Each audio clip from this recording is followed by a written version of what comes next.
Muy bien, damos gracias.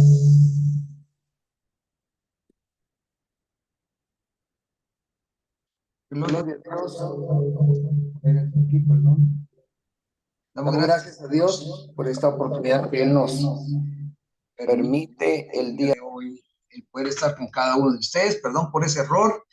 Estamos tratando de hacer esto lo mejor posible, así que tuve que hacer un poquito de cambios aquí. Pues estoy solo hoy en la clase.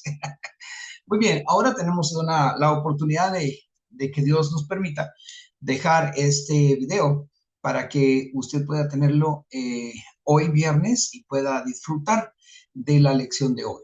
Es una modalidad diferente que vamos a introducir, por lo menos en los días en los cuales su servidor tiene algunas otras actividades que hacer y usted sabe, mi hermano y hermana, que no lo podemos dejar al tiempo y además también me surge la necesidad de que sea mi persona el que imparte esas clases, eh, que son muy importantes ahorita y necesito que tengamos la misma idea, la misma teología, la misma misión, la misma disciplina. Entonces, hoy vamos a trabajar sobre el tema la misión de la iglesia. Yo creo que ya sí, se está proyectando. Acabamos de terminar de hablar de los dones espirituales. Hablamos de la definición de los dones espirituales, hablamos de la diversidad de dones, de los ejemplos de dones, pero hoy, y fue una clase muy interesante, creo nos llevó un par de sesiones.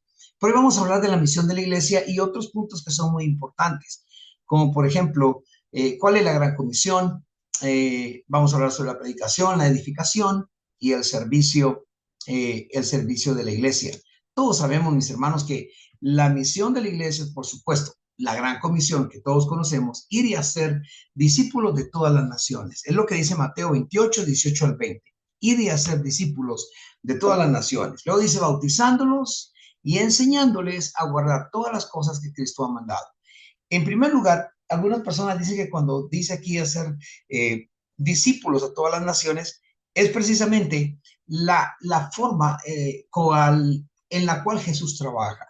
¿Cuál es la misión de Jesús? La misión, obviamente, es de que todo ser viviente sea salvo, ¿verdad? Esa es su misión. Por tanto, Dios amó al mundo, que dio a su Hijo unigénito para que todo aquel que en él crea no se pierda, más tenga vida eterna. Esa es la verdad de lo que nosotros queremos, de lo que nosotros queremos hacer.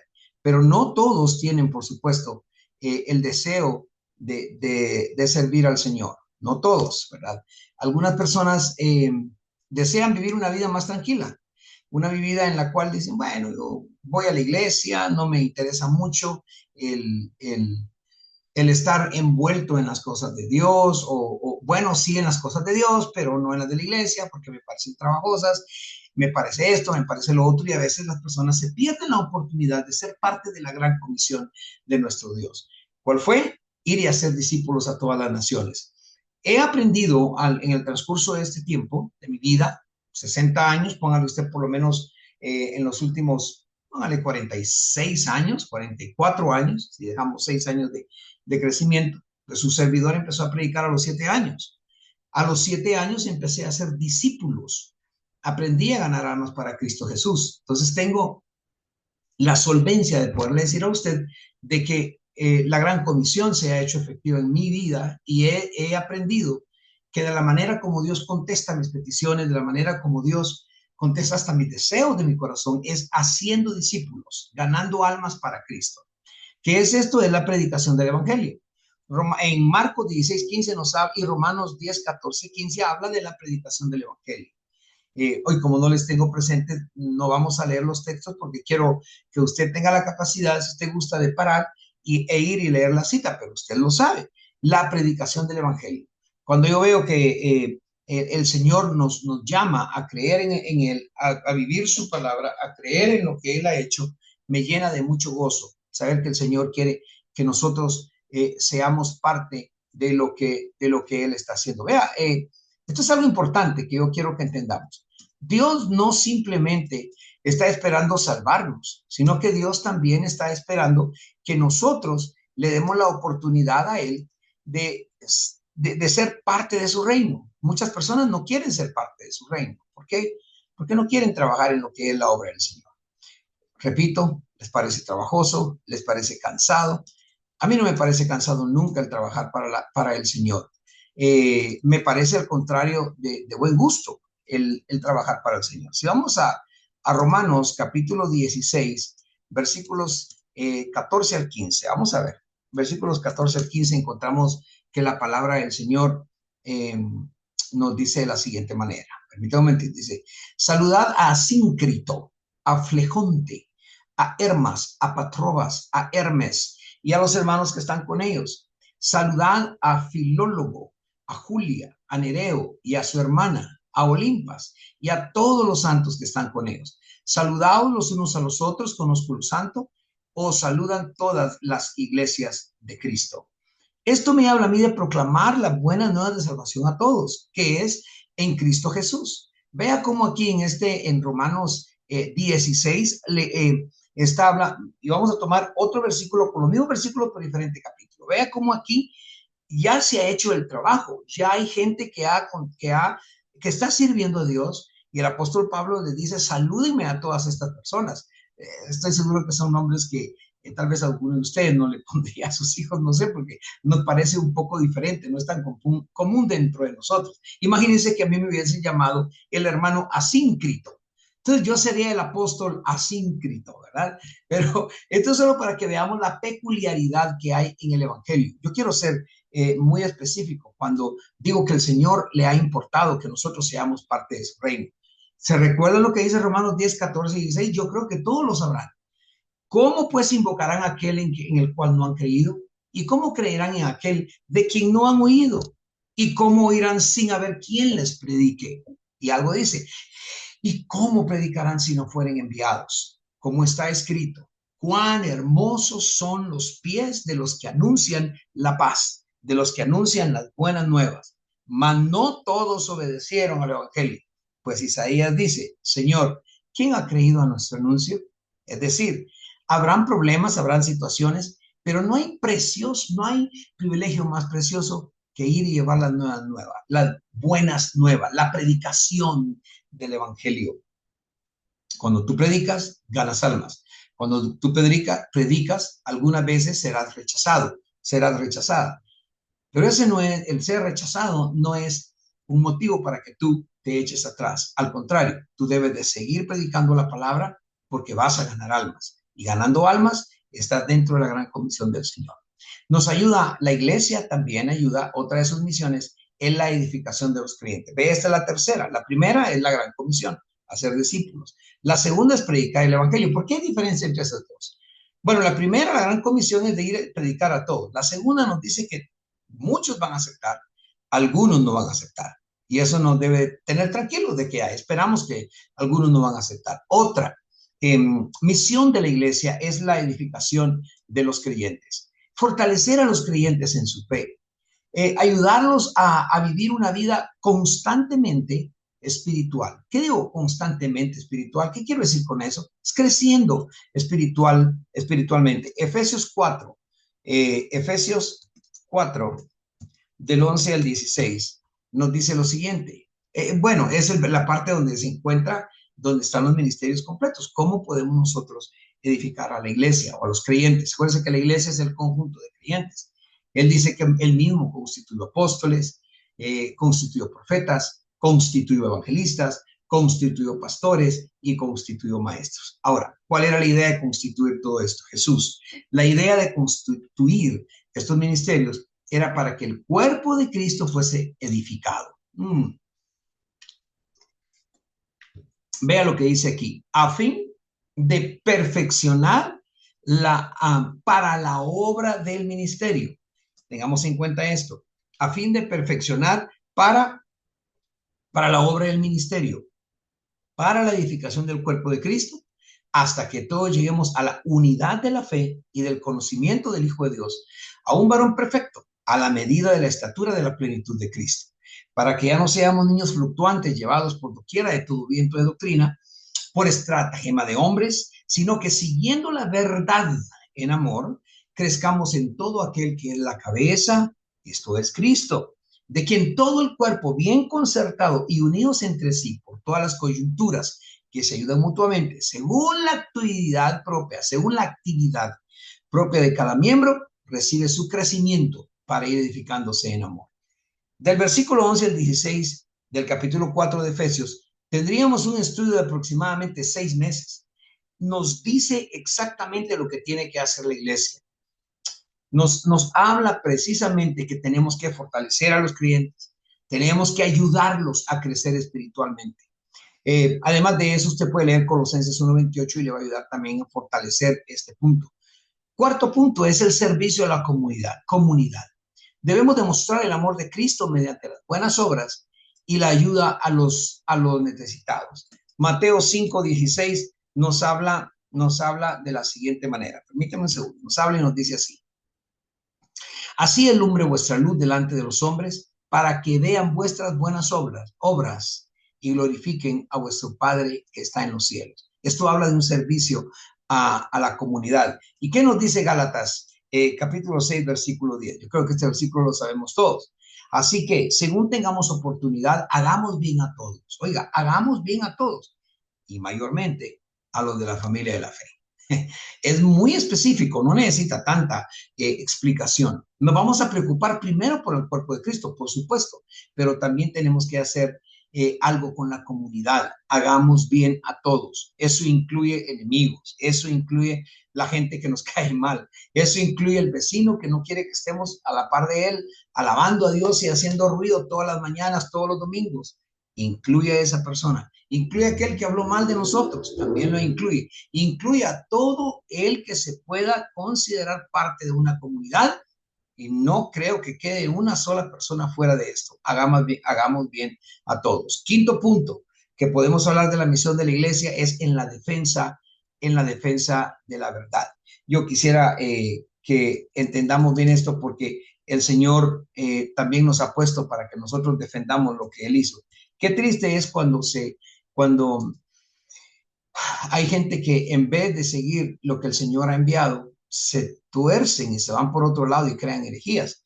Primero Timoteo 3:15, el apóstol Pablo le habla a su discípulo, a su hijo en la fe, a su hijo espiritual, le habla y le dice, 1 Timoteo 3:15, para que si tardo, sepas cómo debes de conducirte en la casa de Dios, que es la iglesia del Dios viviente. Oiga lo que es la iglesia del Dios viviente: columna y baluarte de la verdad. Esto es importante, porque nosotros, como miembros del cuerpo de Cristo, tenemos que saber que no solo es ser miembro del cuerpo de Cristo, es también ser parte de la iglesia. Por eso Tito 1:9 dice, retenedor de la palabra fiel tal como ha sido enseñada, para que también pueda exhortar con sana enseñanza y convencer a los que contradicen, pero con sana enseñanza. Cuando nosotros utilizamos la enseñanza que es sana, el convencimiento a otras personas es fácil. ¿Por qué? Porque nosotros hemos aprendido a retener la palabra fiel como se nos ha sido enseñada.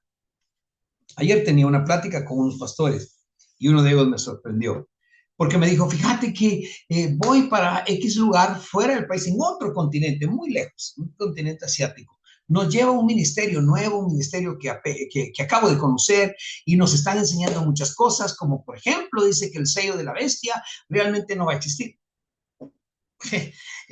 Por un viaje, por las cosas que nos puedan estar regalando, que pueda alguien proveer, no vamos nosotros a comprometer la palabra fiel como se nos ha sido enseñada. Tenemos que retener la palabra fiel tal como ha sido enseñada. De esa manera nosotros traeremos también sana doctrina a los demás.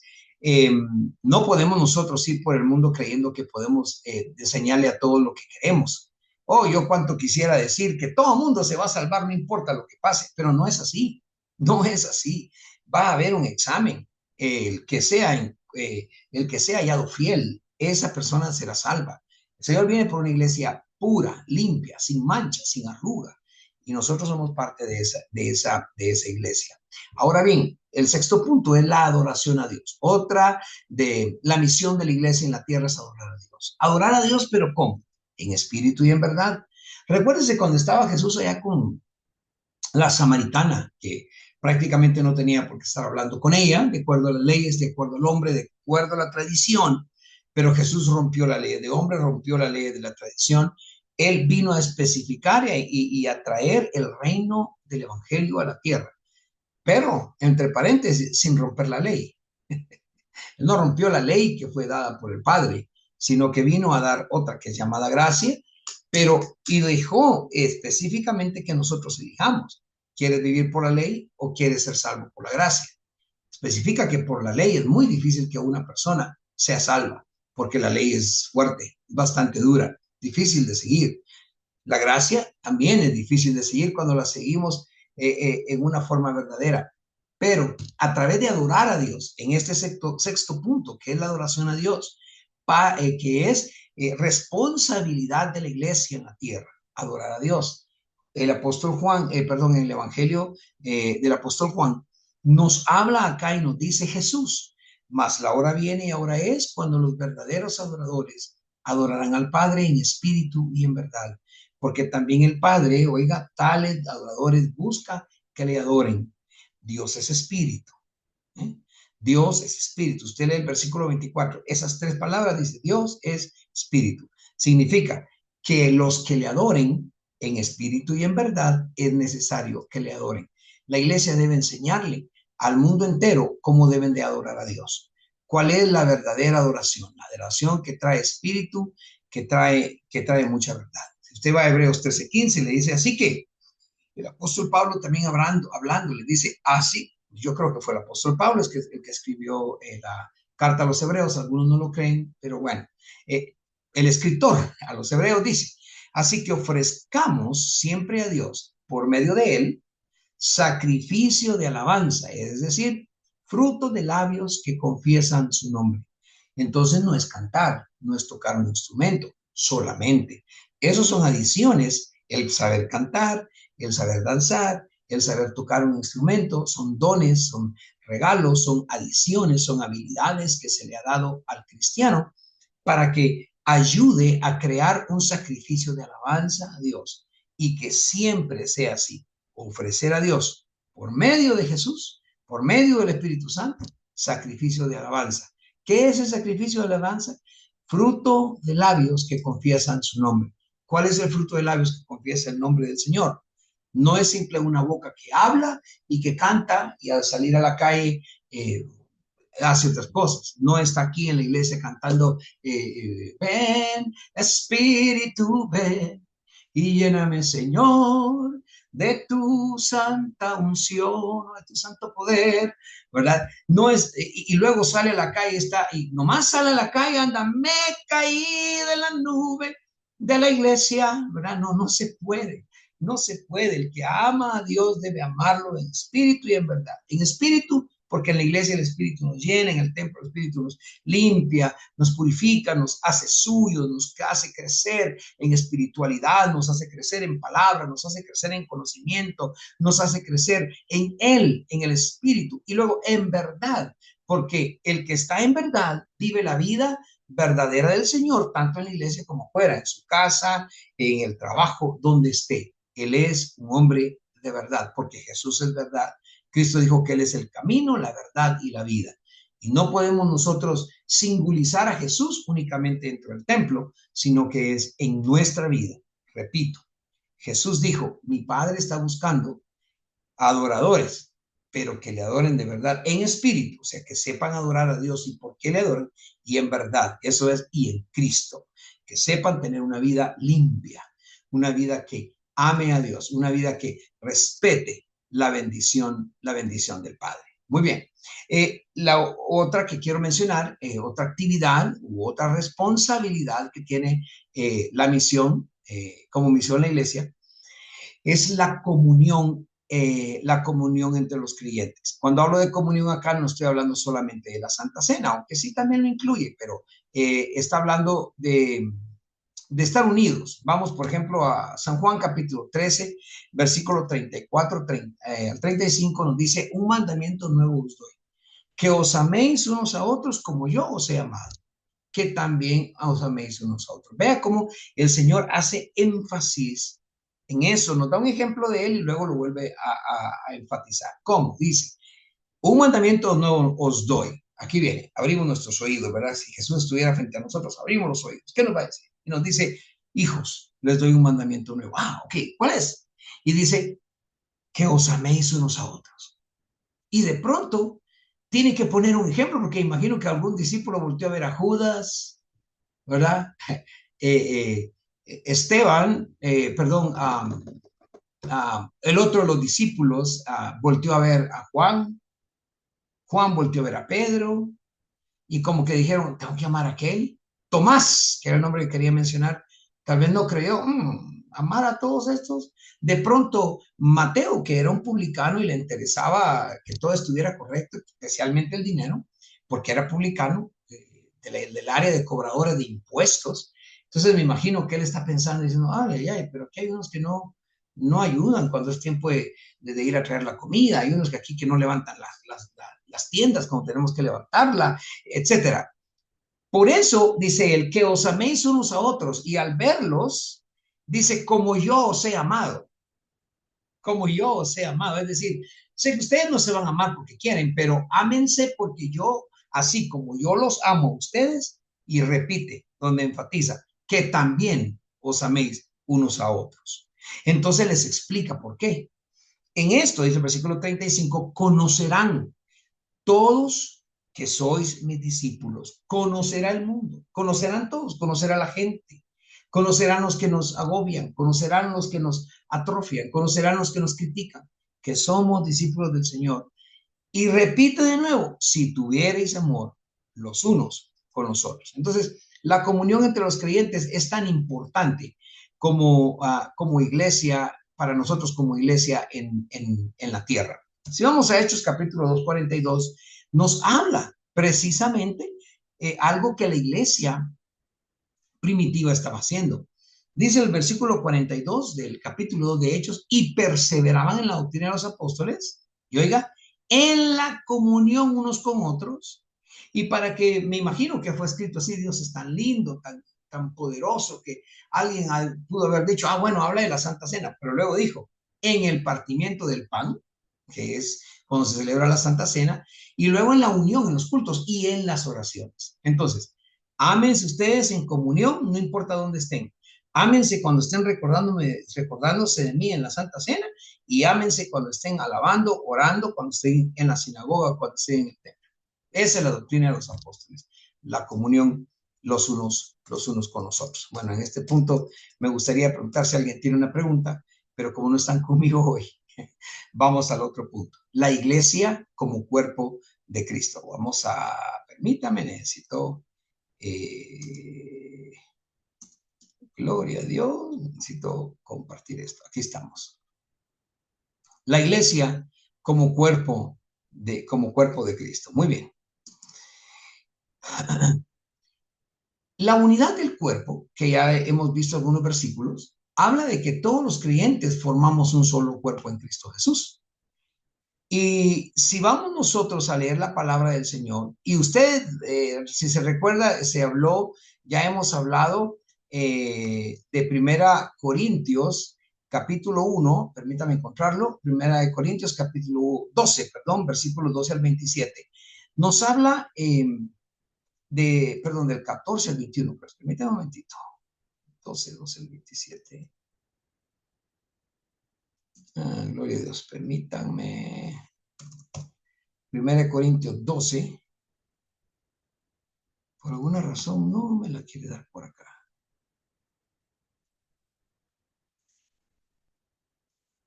Quédense conmigo, por favor. Sí, aquí está, 1 Corintios 12. Y nos habla lo que habíamos hablado, lo que sí hablamos la semana pasada de los dones, del versículo 4 en adelante. Y el versículo 2 es específico cuando nos dice, porque así como el cuerpo es uno y tiene muchos miembros, como pueden ver ustedes este cuerpo que están viendo en la pantalla, Todos los miembros del cuerpo, siendo muchos, son solo un cuerpo, así también es Cristo, porque por un solo espíritu fuimos todos bautizados en un cuerpo, sea judíos o griegos, sea esclavos o libres, y a todos se nos dio a beber de un mismo espíritu. Además, el cuerpo no es solo un miembro, sino muchos. Si dijera el pie, porque no soy mano, no soy del cuerpo, por eso no será del cuerpo. Y si dijera la oreja, porque no soy ojo, no soy del cuerpo, por eso no será del cuerpo. Si todo el cuerpo, mire que me encanta cómo el apóstol Pablo habla aquí y dice, si todo el cuerpo fuere ojo, ¿dónde estaría el oído? Yo diría, si todo el cuerpo fuera ojo, qué feo miraríamos. Imagínese usted un lente de un solo ojo porque se le acabó la vista, hermano. Ay, Dios, si todo el cuerpo fuese ojo, ¿dónde estaría el oído? Y si todo fuese oído, ¿dónde estaría el olfato? Estoy hablando de la palabra de Dios y estoy hablándole de 1 Corintios capítulo 12. Ahorita le voy a hablar del versículo 18. Mas ahora Dios ha colocado los miembros de cada uno de ellos en el cuerpo como él quiso. Porque si todos fueran un solo miembro, ¿dónde estaría el cuerpo? Pero ahora son muchos los miembros, pero el cuerpo es uno solo. Ni el ojo puede decir a la mano, no te necesito, ni tampoco la cabeza a los pies, no tengo necesidad de vosotros. Antes bien, los miembros del cuerpo que parecen más débiles son los más necesarios. Y aquellos del cuerpo que nos parecen menos dignos, a estos vestimos más dignamente. Y a los que en nosotros son menos decorosos, se tratan con más decoro. Porque los que en nosotros son más decorosos no tienen necesidad, pero Dios ordenó, oiga, el cuerpo dando más abundante honor al que le faltaba, para que no haya desaveniencia en el cuerpo, sino que los miembros todos se preocupen los unos por los otros. De manera, qué linda la palabra de Dios, hermanos, de manera que si un miembro padece, todos los miembros se duelen con él, y si un miembro recibe honra, todos los miembros con él se gozan. Esa lectura es increíble. 1 Corintios 12, del 12 al 27, usted debería de leerla más seguido y decir al Espíritu Santo, que lo ayude. Permíteme que esto me está diciendo. Okay. Que lo ayude. Vea lo que dice esta otra. Vamos a ver, permítame un momentito. Sí, esta otra escritura. Si vamos a Romanos 12, del 4 a 5, vea lo que dice. Porque de la manera que en un cuerpo tenemos muchos miembros, pero no todos los miembros tienen la misma función. Aleluya. Pero no todos los miembros tienen la misma función. Así nosotros, siendo muchos, somos un cuerpo en Cristo y todos miembros de los otros. Gloria a Dios, gloria a Dios. Yo no sé, mi hermano, si usted se ha dado cuenta de esta bendición, pero la unidad y la diversidad dentro del cuerpo de Cristo nos hace a nosotros ser felices, ser felices. No podemos nosotros decirle a aquel que hace menos, decirle que no vale. No podemos nosotros decirle a aquel que no tiene las mismas capacidades que nosotros tenemos, decir que él no lo vale. No podemos decirle nosotros, por ejemplo, a los pulmones, no podemos decir que el corazón no lo necesita. El corazón necesita los pulmones. Tanto, hermano, como las partes, oiga, las partes privadas, las cuidamos tanto. Oh, las cuidamos tanto y no las enseñamos. ¿Cómo enseñamos las orejas? ¿Cómo enseñamos el oído? ¿Cómo enseñamos los ojos? Le ponemos tanto cuidado a esta clase de situaciones. Si usted se da cuenta, por ejemplo, nuestras hermanas cuando se van a preparar le dan una importancia tremenda al rostro, importancia tremenda. Y cuando los varones también, ¿verdad? Por ejemplo, los varones nos peinamos, nos arreglamos bien, queremos vernos bien, y algunos varones o han incurrido en usar fajas, ¿verdad? Porque la pancita ya se creció, pero le ponen faja. Pero que esto esté bien, aunque aquí haya faja. Y hay partes del cuerpo que definitivamente no las enseñamos a todo mundo. Definitivamente no. Pero, ¿qué sí hacemos? Cuidarlas, protegerlas. Todos somos parte del mismo cuerpo. Y la interdependencia de los miembros es que tiene que ver que cada miembro del cuerpo necesita a los demás, como hemos leído la palabra de Dios. Tercero, la diversión de sus funciones. Hablando de nuevo de la iglesia como cuerpo de Cristo. Primero vimos la unidad del cuerpo. Ahora, la interdependencia de los miembros. ¿Qué quiere decir eso, apóstol? Que cada miembro del cuerpo se necesita a otro miembro del cuerpo, a los demás, y cada uno debe de colaborar para el bienestar del todo. Por ejemplo, cuando una persona está en el hospital y está en estado crítico y empiezan a fallar sus riñones, luego el hígado empieza a fallar, es una persona que prácticamente solo los milagros de Dios los pueden sacar de ese lugar, porque aunque el cerebro esté bueno, aunque el cuerpo esté bueno, aunque el cuerpo esté fuerte, si estas partes del cuerpo no trabajan, y si no están interdependientes y empiezan a fallar, el cuerpo completo falla. Tercero, hay diversidad de funciones. Los diferentes dones y ministerios dentro de la iglesia son necesarios de igual manera para el funcionamiento armonioso, para un funcionamiento eficaz del cuerpo de Cristo. Ya lo vimos en Efesios. Claro, sabemos en cuarto lugar que la cabeza del cuerpo es Cristo Jesús. También lo vimos en Efesios.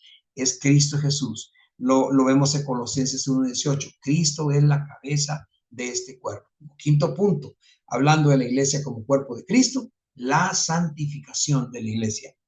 Hermanos, la iglesia como cuerpo en Cristo Jesús debe de ser santa, debe de ser sin mancha, debe de estar preparada.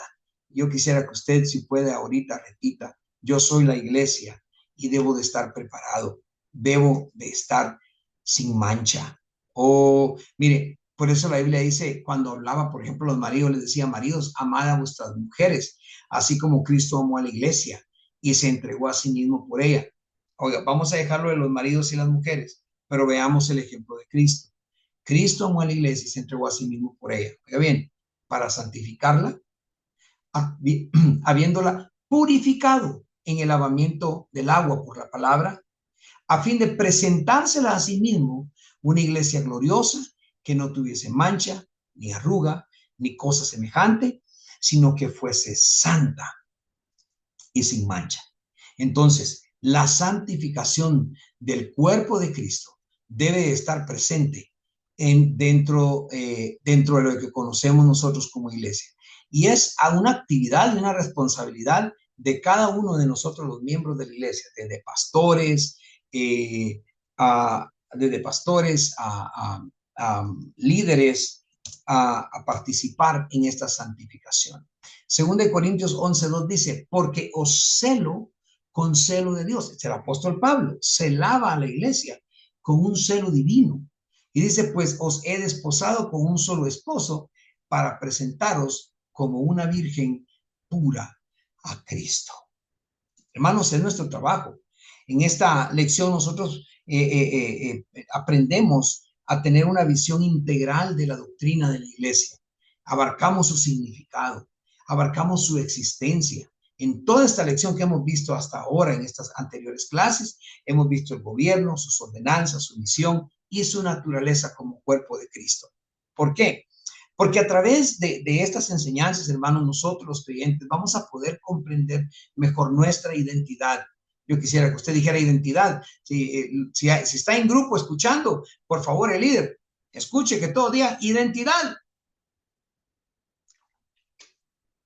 y propósito. Ahora diga todo: debo de entender mi identidad y mi propósito. Tu identidad y tu propósito en la comunidad cristiana y en el plan de Dios para el mundo.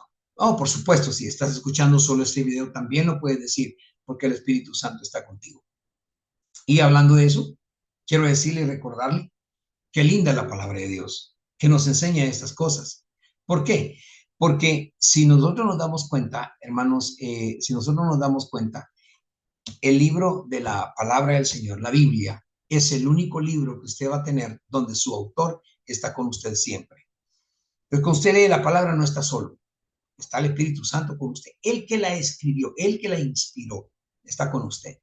Muy bien, gloria a Dios, estamos avanzando, me gusta de esta manera, avanzamos bastante. Vimos ahora, entonces, la iglesia como cuerpo de Cristo, su unidad y diversidad, su función y su santificación.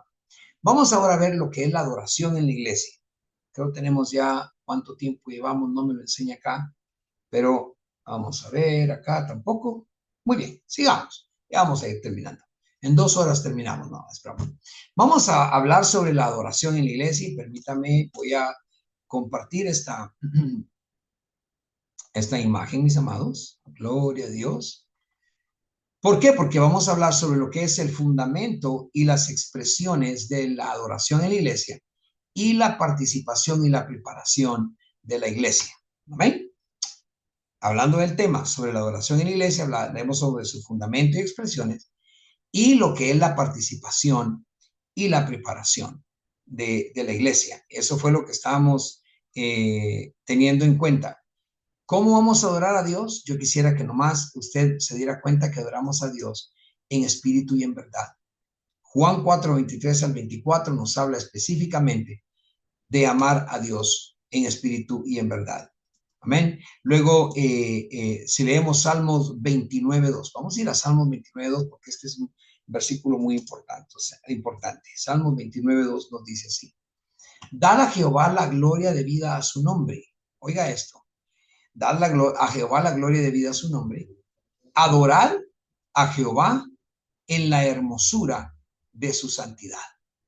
Esto es muy importante, muy importante.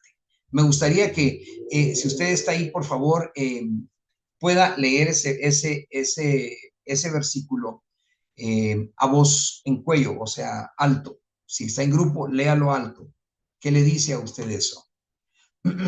Y si está solo, también léalo. ¿Qué dice el versículo? Salmo 29.2, no se lo pierda. Dad a Jehová la gloria debida a su nombre. Y hay punto y coma, ¿verdad? Punto y coma significa aquí terminó una expresión completa, pero está relacionada con la que sigue. Adorad a Jehová en la hermosura de su santidad. Gloria a Dios. ¿Cómo voy yo a adorar a Dios en la hermosura de su santidad? Primero, dice, dad a Jehová la gloria debida a su nombre. Este pasaje realmente, en este versículo, el Señor nos hace una invitación especial, maravillosa, a rendirle a Dios la adoración, pero también la reverencia en la hermosura de la santidad. ¿Ok? Dad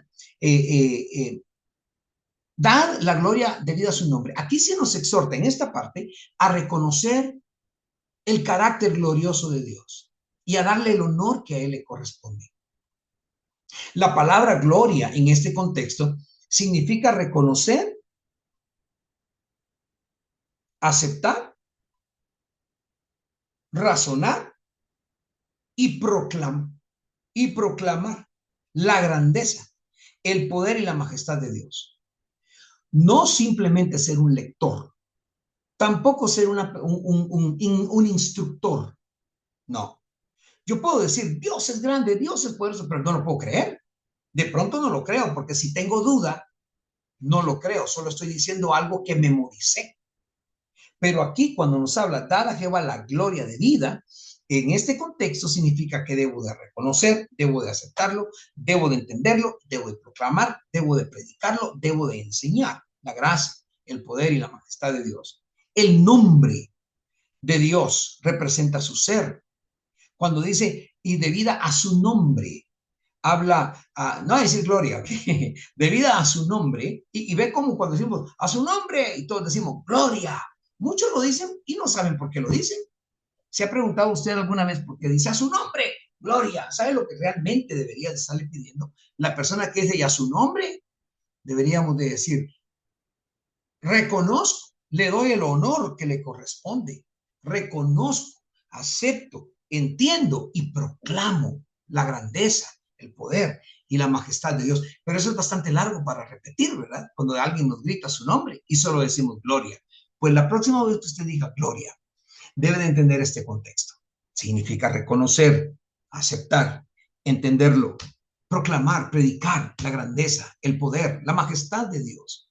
Eso es el nombre de Dios, porque representa su ser, representa su autoridad y representa sus atributos. Cuando tú hablas del carácter de Dios, estás hablando por lo menos de estas tres cosas: su ser, su autoridad y sus atributos. Este versículo nos anima a que en todo momento nosotros entonces debemos de reconocer ese carácter, esa grandeza y exaltemos ese carácter, esa grandeza, esa autoridad, ese ser de Dios. Y luego dice, adorar a Jehová en la hermosura de su santidad. Esta segunda parte de este versículo nos llama a nosotros a adorar a Dios con una actitud reverente y una actitud que tenga pureza. Yo no sé si usted se ha dado cuenta, hay por ahí un video que me hace reír. No sé si es TikTok, no sé, pero hay un video en donde dice, déjeme dejar de compartir, cuando habla y dice, cuando el siervo está en la iglesia y está él así, y la gente está adorando, ¿verdad? Y él está y viendo su reloj, viendo su celular, y de pronto ve que viene la cámara, que lo van a enfocar, y él, cuando ve la cámara, y empieza a moverse. Eso no es adorar a Dios. En verdad, definitivamente no. Menos adorarle en la hermosura de su santidad, sino que debemos de ser reverentes y puros para adorarle. Yo puedo orar al Señor recitando un salmo, claro que sí. Puedo utilizar los salmos para hablar con el Padre, claro que sí. Pero la oración que el Padre está buscando es la que sale de lo más profundo de mi corazón. Puedo recitar un salmo, sí, Jehová, tuya es la tierra y la plenitud del mundo, y los que en él habitamos somos tuyos, Señor. Pero aquí estoy yo, Señor, dentro de esa plenitud, dentro del mundo, aquí estoy yo. El Señor está buscando adoradores que le adoren en espíritu y en verdad. Entonces, adorar a Dios en una actitud reverente y en pureza. La expresión hermosura de la santidad puede referirse a la magnificencia de la santidad de Dios. Magnífico. Porque es perfecta y es pura, la magnificencia de Dios. Esa es su magnificencia, no tiene que ver con luces, no tiene que ver con buenos púlpitos, no tiene que ver con piso, con alfombra. La magnificencia, la presencia de Dios tiene que ver con una hermosura de santidad real. La santidad de Dios tiene que ver con una perfección pura. También puede ser, usted lo puede ver como una referencia a cómo usted debe de acercarse a Dios. ¿Cómo? Con corazones que valoren su santidad, en una actitud de santidad, en una actitud de respeto.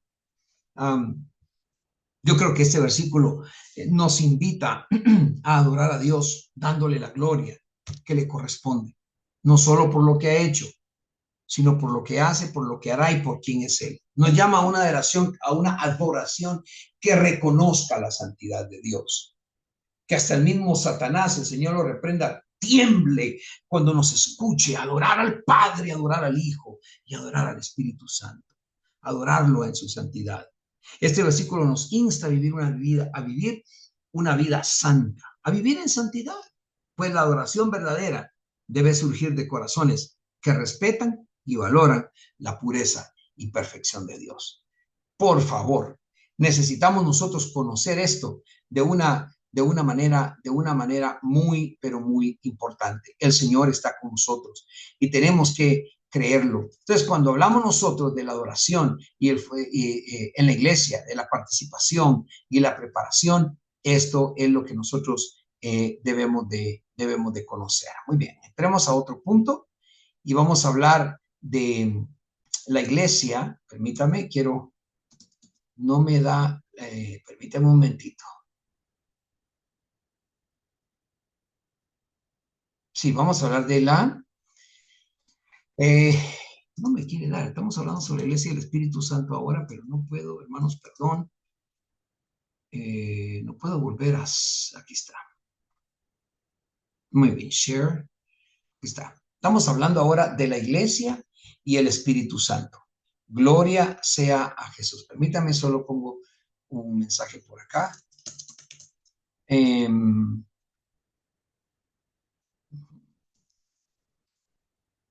Cuando hablamos de la iglesia y del Espíritu Santo, estamos hablando de la obra, de los dones y guía del Espíritu Santo. Y vamos a hablar también de la relación que tiene la iglesia con el magnífico, precioso, santo y divino Espíritu Santo. Primero, hermanos, la obra del Espíritu Santo en la iglesia es la que da vida a la iglesia, su obra, la obra de Él, El Espíritu Santo da vida a la iglesia, el Espíritu Santo guía a la iglesia, el Espíritu Santo santifica a la iglesia, el Espíritu Santo la capacita también a la iglesia. Claro, tenemos, por ejemplo, nosotros ahora que acá en ILEM nos estamos capacitando, pero déjeme decirle que yo no estaría capacitando o haciendo esta capacitación si yo no estuviera lleno del Espíritu Santo.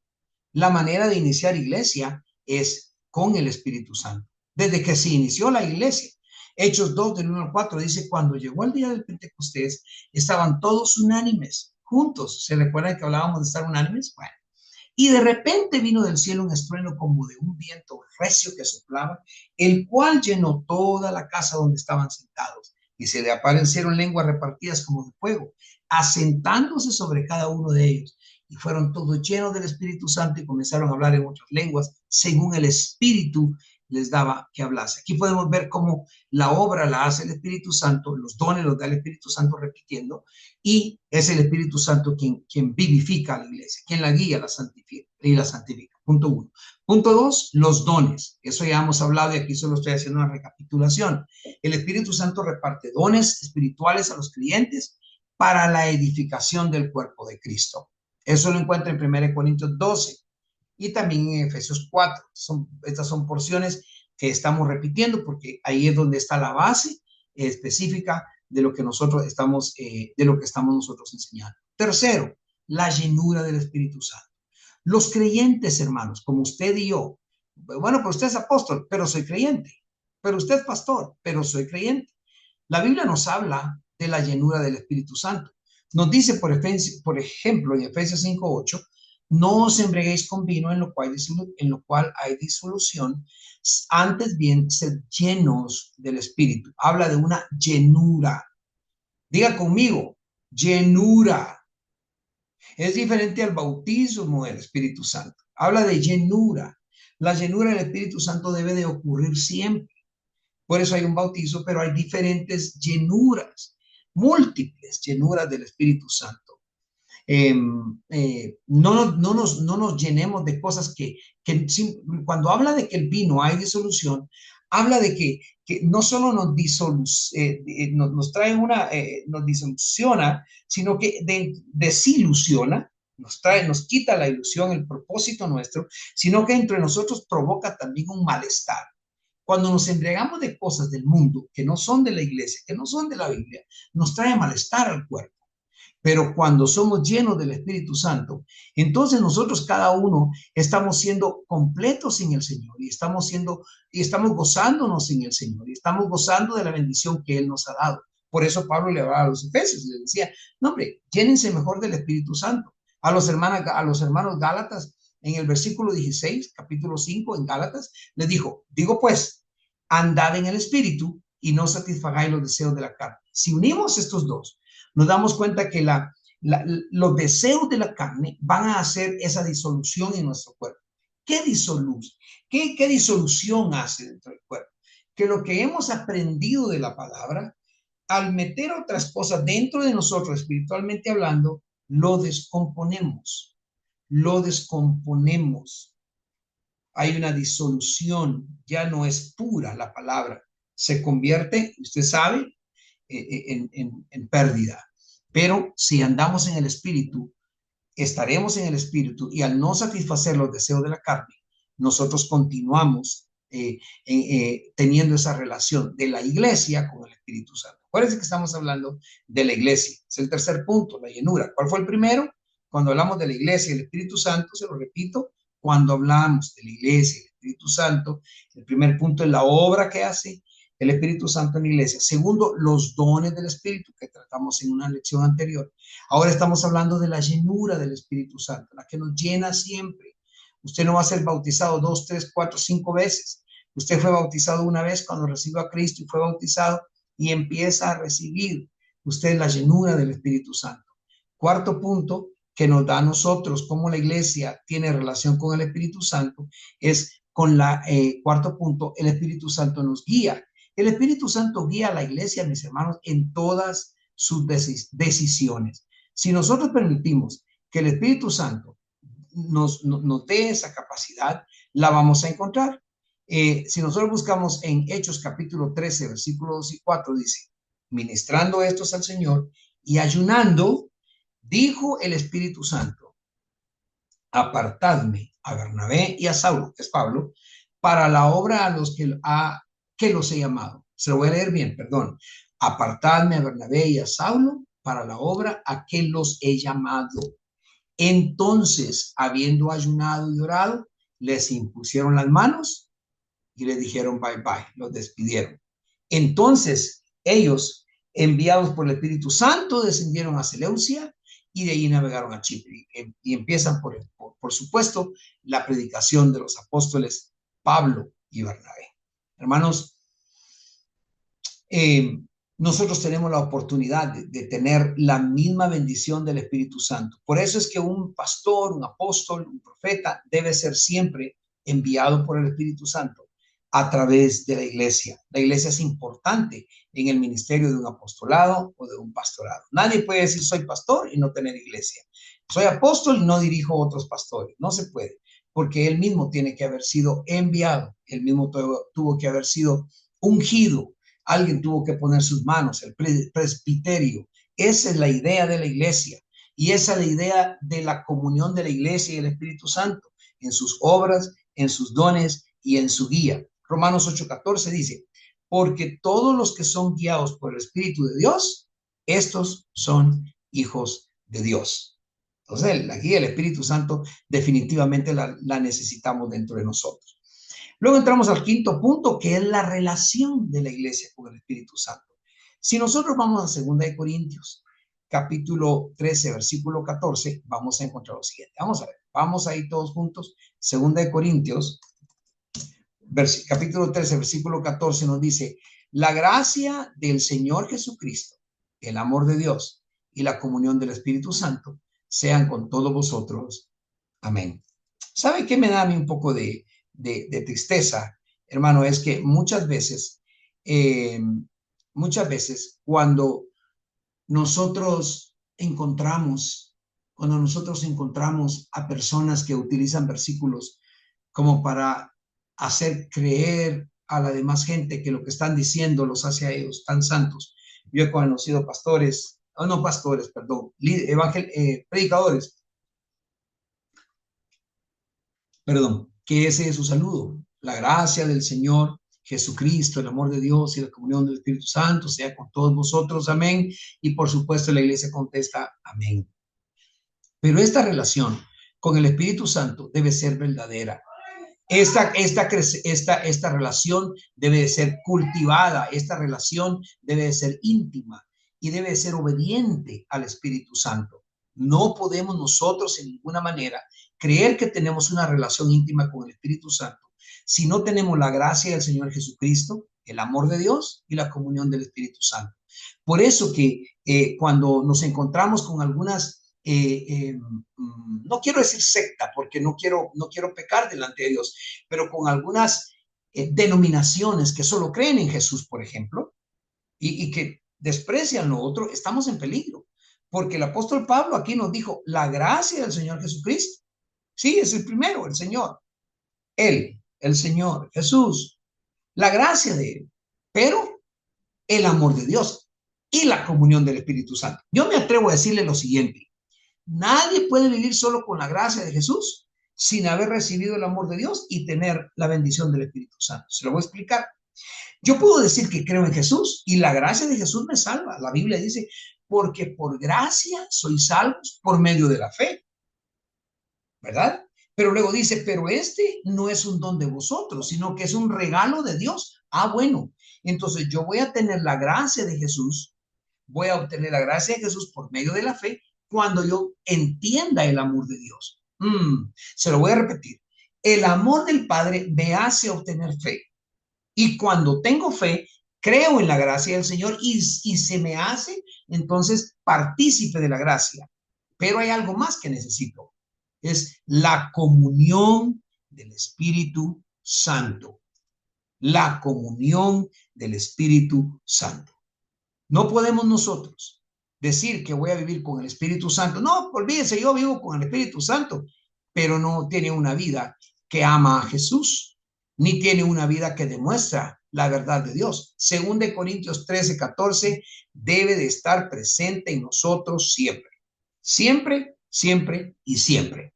Y más allá, siempre. Entonces es importante que notemos eso. Es mejor que usted esta clase la vuelva a escuchar para saber si usted realmente está viviendo en santidad con el Señor. No que usted haya aceptado a Jesús únicamente, no, si lo está haciendo.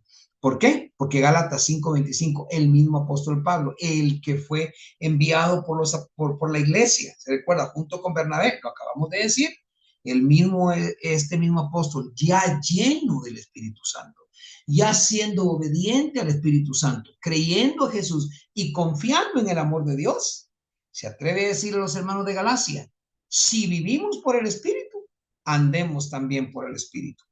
¿Ok? ¿Qué quiere decir esto? Que si yo quiero vivir con la gracia del Espíritu Santo, tengo que aprender a vivir también en lo que el Espíritu Santo me dice que yo debo de hacer. Entonces, es muy importante que nosotros entendamos esta parte, que nosotros busquemos del Señor lo que estamos anhelando. Muy bien, permítanme un segundito. Yo creo que tenemos un buen tiempo todavía. Solo déjenme ver acá. Yo creo que podríamos tomar este último punto o este punto. Gloria a Dios. Quisiera que estuvieran conmigo ahorita para escucharme si me dice gloria a Dios, pero yo sé que usted lo puede. Vamos a hablar este punto para ir avanzando en la clase de la iglesia, en este curso de la iglesia y poder pasar a uno mayor. Déjeme compartir y vamos a hablar sobre lo que es la escatología de la iglesia. Aquí van a ser unos puntos a largos rasgos porque ya hemos hablado de esto en anterioridad, pero son parte de la clase de la iglesia, por lo cual yo debo de volverlo a compartir. Hablando de la escatología de la iglesia, hablamos de la esperanza del regreso de Cristo, hablamos de la resurrección, del juicio y del estado eterno. Hablemos de ese punto porque es importante.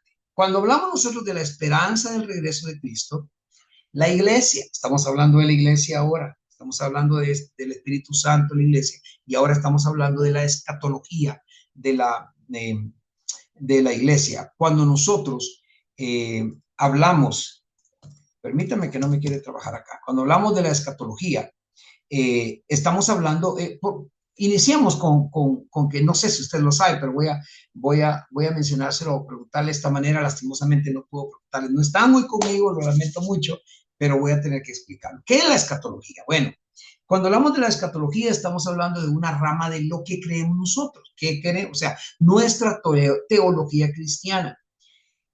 ¿Qué parte de la teología cristiana que nosotros tenemos? La escatología es una rama y esta rama estudia lo que son los eventos finales, apocalípticos, de las últimas cosas, como usted quiere llamarlo, tanto a nivel Elmer Guzmán como a nivel de iglesia y a nivel de mundo, tanto a nivel de iglesia como a nivel de todo el universo, ¿okay? Tanto personal como universal. Esta palabra de escatología se deriva del griego eschatos, ¿okay? Que significa último, y del otro, de la logía, que significa, obviamente usted lo sabe, estudio o discurso. Logía, esto es el estudio. Entonces, logía, estudio, escato, que es eschatos, que significa último. Entonces, el estudio de lo último, el discurso de lo último. Entonces, dentro de la escatología cristiana o de la iglesia, vemos asuntos como la segunda venida de Cristo, el arrebatamiento de la iglesia, la gran tribulación, el milenio, el juicio final, el cielo nuevo y la tierra nueva, la resurrección de los muertos, el infierno y el castigo eterno, puntos que ya hemos hablado y ya hemos tocado anteriormente. Y obviamente no lo vamos a tocar de una manera profunda ahora, pero voy a hablar de la esperanza, por ejemplo. Yo no sé si usted, pero yo estoy esperanzado con ansias el regreso de mi Señor Jesucristo. Y este regreso motiva a la iglesia a estar pura, motiva a la iglesia a mantener su misión, Usted puede leer en Primera de Tesalonicenses, capítulo 4, versículo 16 y 18. No sé si usted se anima, leámoslo. ¿Qué nos va a decir acá? Amén. ¿Qué nos dice? Dice, porque el Señor mismo, usted lo sabe, con voz de mando, con voz de arcángel y con trompeta de Dios, descenderá del cielo. Ahí está lo primero. Descenderá del cielo. Y los muertos en Cristo resucitarán primero. Luego nosotros los que vivimos, los que hayamos quedado, seremos arrebatados, arrebatamiento, juntamente con ellos en las nubes para recibir al Señor en el aire. Y así estaremos siempre con el Señor. Por tanto, decía el apóstol, alentados los unos a los otros con estas palabras. Válganse de estas palabras para que ustedes sepan que necesitan estar preparados, en otras palabras. Prepárense porque va a venir el Señor, va a haber un arrebatamiento. Y si están preparados, nos vamos a ir con Él. En la carta a Tito, encontramos que el apóstol Pablo, le dice también en el versículo 13, capítulo 2, aguardando la esperanza bienaventurada y la manifestación gloriosa de nuestro gran Dios y Salvador, Jesucristo. Oh, así estoy yo, hermano. Yo no sé de usted. Alguien puede decir aleluya allá donde está, en Tierra Fértil, allá en Guaymas, en Nicaragua, en Estados Unidos, aquí en Guatemala. Diga aleluya, aleluya. Estamos esperando la venida de nuestro Señor Jesucristo. Bueno, entonces cuando nosotros hablamos de escatología, entonces hablamos de eso, por ejemplo. Este es uno de los temas centrales de la escatología. Los cristianos creemos que Jesús volverá al final de los tiempos. Va a venir a juzgar a vivos, va a venir a juzgar muertos, va a establecer su reino en la tierra y va a llevar a cabo la restauración completa del mundo. Eso lo conocemos. Pero antes, obviamente, entró esto, el arrebatamiento. Acabamos de leer 1 Tesalonicenses 4, 16, 17 y creemos que seremos arrebatados o llevados al cielo, si te gusta. Y nos encontraremos con el Señor. Esto es antes de que se desate el juicio final sobre la tierra. Hay otras interpretaciones, pero esta es la que nosotros, en Ministerio Estudio Abundante, y lo que nosotros los cristianos creemos. ¿Amén? Porque hay algunas personas que creen que la iglesia pasará a la gran tribulación, y no es así. No tendría valor el hacer todo esto. Si sé que, aunque me quede, voy a pasar a la gran tribulación, tranquilo, no acepto el sello y me voy al cielo. Qué fácil, ¿no? Entonces no será así. Una muerte nunca dura el momento cuando el alma deja el cuerpo no dura más de segundos. Entonces, una persona podría vivir en pecado y, bueno, me quedo y ahí me muero en la gran tribulación, me salvo. No se puede hacer así, de ninguna manera. Es lo que nosotros creemos, amén. No, nosotros creemos en la pretribulación. No somos post-tribulacionistas ni en la tribulación. No, creemos que somos pre. Nosotros nos vamos antes de que venga la gran tribulación. ¿Por qué la gran tribulación, apóstol Ender? Bueno, la gran tribulación, obviamente, estamos hablando del tiempo, va a ser un periodo, si usted gusta, de un sufrimiento intenso sobre la tierra. Esto lo habla el libro de Revelaciones o Apocalipsis. Y esto va a preceder a la segunda venida de Cristo cuando Él toca tierra. Acuérdense, primero viene el Señor y nos espera en las nubes. Él no toca tierra, nos espera en las nubes y nos vamos con Él. Arrebatamiento, estamos con Él. Sucede lo que ya le enseñaba anteriormente. Y entonces empieza la gran tribulación. 3 años y medio de paz, 3 años y medio de guerra. Los que nosotros creemos que vamos a ser rescatados, realmente vamos a ser rescatados de este sufrimiento con el arrebatamiento de la iglesia. Luego en Apocalipsis 20 encontramos el milenio. Apóstol, ¿qué es eso del milenio? Bueno, eso lo menciona Apocalipsis 20, donde nos hace ver un reinado de 1000 años de nuestro Señor Jesucristo. Y bueno, Cristo regresa antes a estar en 1000 años y va a gobernar la tierra antes de que sea el fin del mundo. Quiero hacerlo claro. Cristo regresará y después vendrá el final, que es el juicio final. Después de la segunda venida de Cristo, los muertos resucitan, todos serán juzgados por sus acciones y este juicio determinará el destino eterno que vaya a tener cada persona, ya sea en la presencia de Dios o en la separación eterna. Y esto me trae un punto muy importante. Escuchen, por favor. Dios es omnipresente, Dios es omnipotente y conocemos los demás atributos de Dios. Y Él no tiene fin y nunca puede morir. ¿Ok? El alma que Dios creó no puede morir. Ay, apóstol, pero apóstol, dígame algo. Si usted me dice que el alma no puede morir, ¿por qué dice el alma que pecaré, esa morirá? Porque la muerte a la cual se refiere es separación de Dios. El que está en pecado está muerto en sus delitos y pecados. Es decir, separado totalmente de Dios. Amén. Entonces, si usted piensa que bueno, me muero y se acabó todo, al fin me muero, no, su alma nunca va a morir, como Satanás nunca va a morir. Si Satanás supiera, hermano, si Satanás supiera que al fin del mundo y cuando ya todo acontezca, él va a morir, va a desaparecer, entonces él estaría muy tranquilo, porque va a desaparecer. El problema es que no vamos a desaparecer. Habla de una muerte que constituye separación total de Dios, separación eterna en un lugar de castigo. Entonces, luego viene el cielo nuevo y la tierra nueva. El capítulo 21 de Apocalipsis describe una nueva creación que va a ser establecida después del juicio final. En esta creación, hermano, dice que no habrá más dolor, no habrá sufrimiento, no habrá muerte, y Dios mismo va a habitar con su pueblo para siempre. Aleluya. Yo quiero estar en ese momento, habitar con mi Señor para siempre. Yo creo, mis hermanos, que cuando hablamos de la escatología bíblica, podemos ver lo lindo que Dios está haciendo. Hablamos también de la resurrección de los muertos, que es lo que creemos, de una resurrección física de los muertos, que es un aspecto de la escatología cristiana. Los justos, dice, según la palabra, recibirán cuerpos glorificados y viviremos eternamente con Dios, como el cuerpo glorificado que recibió Jesús. Qué lindo va a ser estar con el Señor, hermanos. Qué lindo va a ser eso. Porque también dentro de la escatología vemos lo que es el infierno y el castigo eterno. Ahora, el infierno y el castigo eterno se refiere al destino de aquellos que rechazan a Dios, los que rechazan la salvación de Jesús. La Biblia describe este lugar como una separación eterna de Dios.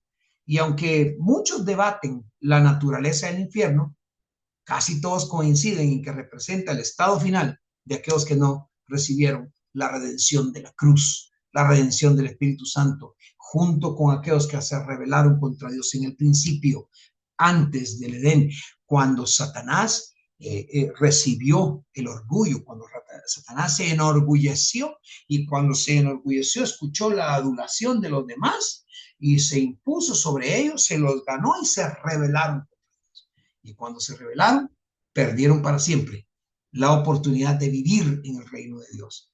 Entonces, esta parte nos habla a nosotros de cómo Dios va a llevar a cabo su plan divino para redimirnos a nosotros, a los humanos, a su creación. Dios nos quiere redimir. Así que, hermanos, hay una esperanza eterna. El estado eterno de la iglesia es lo que más nos debe de interesar, que la iglesia vivirá eternamente con Cristo en la nueva tierra y en el nuevo cielo. Gloria a Dios, aleluya. Bueno, quiero decirles que hemos llegado, hermanos, hay un punto que habla sobre la membresía en la iglesia, pero es un punto que usted ya lo debe de saber. Permítame, voy a entrar acá. Amén. Requisitos para la membresía, responsabilidades y privilegios son, yo lo dejo a disposición de cada iglesia, porque cada una tiene diferentes maneras y formas de aceptar a los ministros. Usted quiere conocer cómo lo hago yo, puede llamarme o puede enviarme una pregunta y yo ya le diré cómo aceptamos nosotros a lo que es la membresía de la iglesia. Y en conclusión, gloria a Dios, en conclusión de este hermoso y maravilloso curso, podemos encontrar, hermanos, que hay una importancia, en entender, permítame un momentito, y vivir la doctrina de la iglesia. Cómo aplicar nosotros los principios bíblicos y cómo ser luz en el mundo. La doctrina de la iglesia es fundamental para entender el propósito y el funcionamiento del cuerpo de Cristo en el mundo. La iglesia, como cuerpo de Cristo, está llamada, nosotros estamos llamados a cumplir una misión específica, a vivir, mire, a cumplir una misión específica, a vivir en santidad, a adorar a Dios y a esperar su regreso con esperanza y anhelo.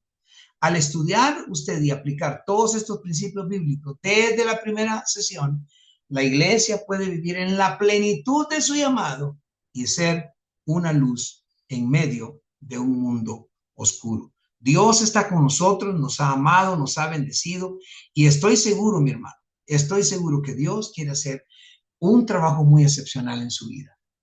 Así como yo los amo a todos mis hijos y mis hijas espirituales, yo no quiero que nadie perezca, que nadie se quede, sino que todos nos vayamos al cielo. Así estoy seguro que Dios, aún mucho más, en una mayor escala, quiere que tú y yo le sirvamos y le seamos fieles. Muy bien, hemos llegado al final de esta clase. Les amo en el nombre de Jesús. Espero que de este curso vamos a iniciar otro. Permítame, quiero ver si logro de alguna manera, que me ha estado dando un problema mi computador, pero déjeme ver si logro encontrar el nuevo curso.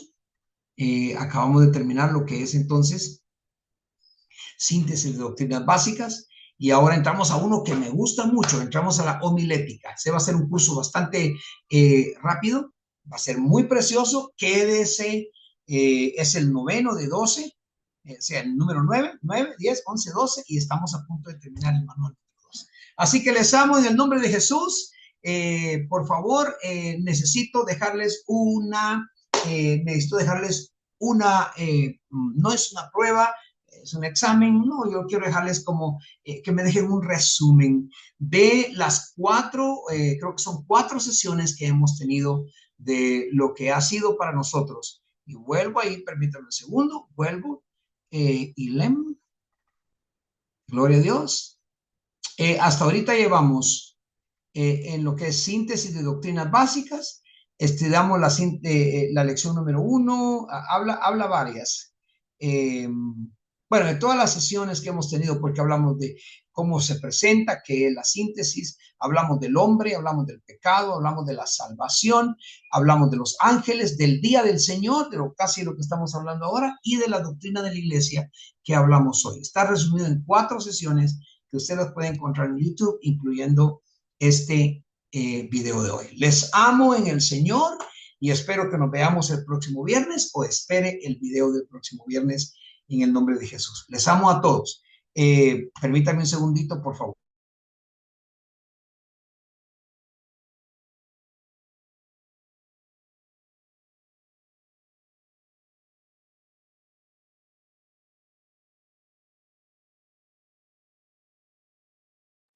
Gracias, hermanos. Gracias por esperarme.